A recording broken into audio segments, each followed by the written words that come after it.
હંમેશાથી સરકાર પણ કહેતી રહે છે અને જાગૃતતા પણ કરવામાં આવે છે કે રેલના પાટેથી પસાર થવાની કોઈ જરૂર નથી, કારણ કે ટ્રેન ગમે ત્યારે આવે અને અકસ્માત ગમે ત્યારે સર્જાય.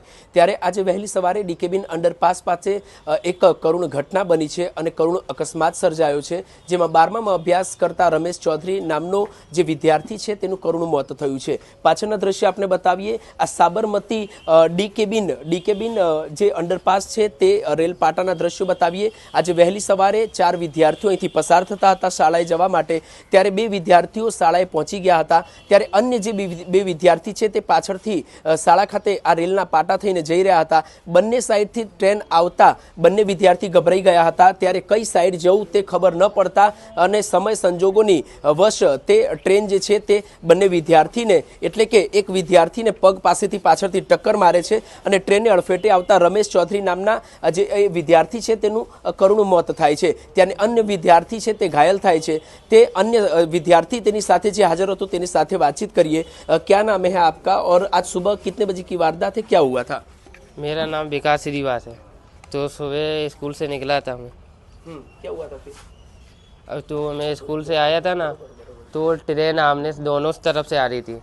तो ट्रेन दोनों तरफ से आ रही थी तो मैं उधर देखा, एकदम से ट्रेन देखा तो घबरा गया था।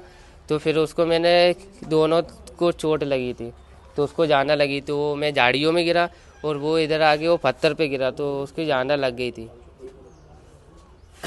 हमेशा से पटरियों के से जाते थे या कभी कभी इस रेल के पटरियों से निकलते थे? और आज सुबह आप कितने लोग थे?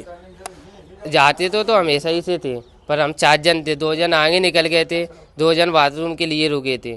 तो लोग स्कूल की तरफ निकल गए थे, हम दोनों आ रहे थे पीछे से धीमे धीमे, तो बात करते करते तो ये दोनों तरफ से ट्रेन थी। तो पीछे का हॉर्न था ना, तो बाद में हॉर्न सुनाई दिया, बाजू में ट्रेन आ गई। तो एकदम से उसको मैंने बुलाया ना, तो हम दोनों घबरा गए, तो उसको खींचा था ना, तो इसलिए उसको चोट लगी थी। हमेशा से कहा जाता है कि ट्रेन के पटरियों से नहीं गुजरना है, क्योंकि रास्ते भी बनाए हैं, 2 अंडरपास भी बनाया है। तो कभी ऐसा डर नहीं लगा कि कभी हादसा अपने साथ हो सकता है? हालांकि आज का हादसा भी बहुत दुखद है। ऐसा तो कुछ नहीं था, वो लगता था डर, पर ट्रेन को देख लेते ना तो दूर हो जाती थी। नहीं मतलब क्यों ऐसे क्यों नहीं जाते थे? साइकिल वगैरह से या फिर रास्तों से क्यों नहीं जाते थे? क्योंकि ट्रेन से जाना खतरा था, क्योंकि हमेशा से एक्सप्रेस और सुपरफास्ट ट्रेनें यहाँ से निकलती है ना। तो साइकिल से तो जाता था, पर अभी क्या दोस्तों के साथ ना पैदल जाते थे, बात करते करते टाइम भी निकल जाते थे, इसलिए। आप कितने में पढ़ते हो और वो जो लड़का एक्सपायर हुए हैं उनका क्या नाम है और वो कितने में पढ़ते हैं? वो भी 12वीं में पढ़ता है, मेरा ही दोस्त है, मेरे साथ पढ़ता है। उसका नाम रमेश चौधरी है, मेरा नाम विकास श्रीवास है। तो फिर क्या हुआ आज सुबह? सब वारदात हुई, फिर किसको सबसे पहले बताया गया? सबसे पहले ये ट्रेन वाले सब थे ना, सब इधर आ गए थे, तो ये कोई मदद नहीं कर रहा था। मैंने डायरेक्ट अपने पापा को कॉल किया, तो उसके पापा का नंबर याद नहीं था। मेरे पापा ने उसके पापा को कॉल किया, तो उसके पापा ने कॉल किया था ना कि ऐसा बोले उसको लेके चलो, पर ये कोई नहीं सुन रहा था। फिर उसके पापा को लेने गए थे।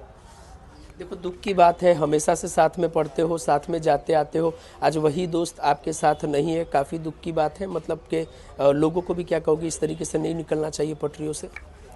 अब तो ऐसा ही कहना है कि किसी को नहीं निकलना ही चाहिए पटरी से, तो ये सब बैन ही करना चाहिए। आपके पापा कौन है? मेरे पापा बोल। ત્યારે વિદ્યાર્થીના પિતા છે, તેમની સાથે વાતચીત કરીશું। आपको सुबह में क्या फ़ोन किया गया, क्या बताया गया? सुबह मेरे पास फ़ोन आया था कि पापा ऐसे ऐसे एक्सीडेंट हो गया है ट्रेन से। तो नंबर उनके पापा का फ़ोन किया, तो मैंने इनके पापा को फ़ोन किया तो उनसे बात हुई, तो वो उनके पास गाड़ी नहीं थी, बाइक थी। तो मैंने कहा जल्दी पहुंचो, ऐसे ऐसे फ़ोन आया है, एक्सीडेंट हुआ है।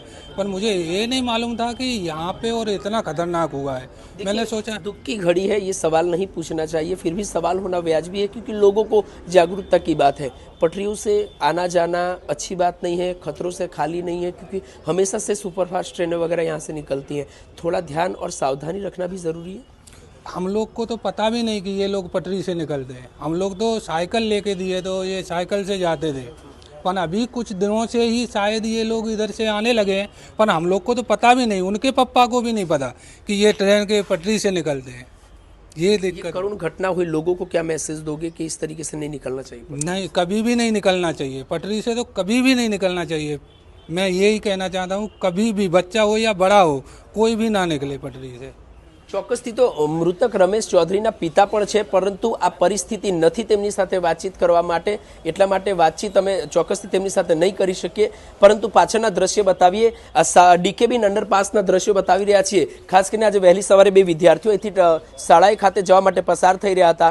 ટ્રેન આવે છે અને બંને વિદ્યાર્થીઓ બંને પાટાની વચ્ચેથી પસાર થઈ રહ્યા હતા. ટ્રેન આવે છે અને ટ્રેનના અડફેટે આવતા રમેશ ચૌધરી નામનો જે વિદ્યાર્થી છે, 12મામાં અભ્યાસ કરે છે, લગભગ 15 વર્ષની તેની ઉંમર આશરે જાણવા મળી રહી છે, ત્યારે કરુણ દુઃખદ મોત થાય છે. ત્યારે તમામ લોકોને ચોક્કસથી સરકાર અને જાગૃતતા અવેરનેસ પણ ચોક્કસથી કહેવામાં આવે છે કે આ લોકોએ ટ્રેનના પાટા પરથી પસાર ન થવું જોઈએ. ઘટનાની જાણ થતાં ચાંદખેડા પોલીસ તાત્કાલિક ઘટના સ્થળે પહોંચી હતી. સાબરમતી પોલીસ પણ ચોક્કસથી ઘટના સ્થળે પહોંચી હતી. ચાંદખેડા અને સાબરમતી તાત્કાલિક બંને પોલીસની ઘટના સ્થળે ગાડીઓ પહોંચી હતી અને આગળની વધુ કાર્યવાહી પણ હાથ ધરવામાં આવી હતી. ચોક્કસથી સવાલ એ થાય કે તમામ લોકોને અવેરનેસ માટેની ચોક્કસથી વાત કરવામાં આવે છે. તેમના પિતાના પણ દ્રશ્યો અમે ચોક્કસથી આપણે બતાવી રહ્યા છીએ. પોલીસ પણ પોતાની કાર્યવાહી ચોક્કસથી કરી રહી છે. તાત્કાલિક પોલીસને જાણ થતાં પોલીસ પણ ઘટના સ્થળે પહોંચી હતી.